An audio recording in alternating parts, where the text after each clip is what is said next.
Hello, আজ আমি তোমাদের সাথে শেয়ার করছি পাস্তা রেসিপি।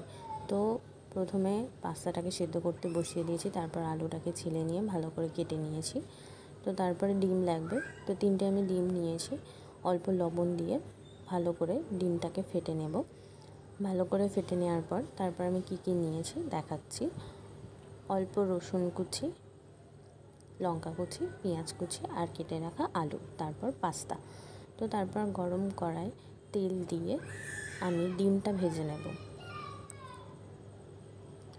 ডিমটা ভালো করে ভেজে নিতে হবে, ডিমটা ভেজে একটু বড় বড় মতো করে ভেজে নিতে হবে। তো ডিমটা এখন আমি ভেজে নিচ্ছি।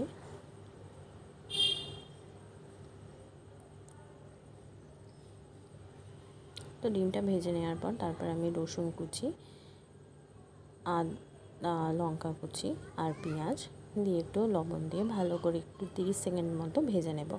তো একটু পেঁয়াজটা ভেজে নেওয়ার পর তারপর আমি ওর মধ্যে আলু ভাজার জন্য আলুটা দিয়ে দেব। তো এটা যে আলুটা ভাজা ভাজা মতো হয়ে গেলে তারপর ডিমটা দিয়ে আমি পাস্তাটা দিয়ে দেব। তো পাস্তাটা দেওয়ার পর কিছুক্ষণ নেড়ে চেড়ে তারপর আমি ওর মধ্যে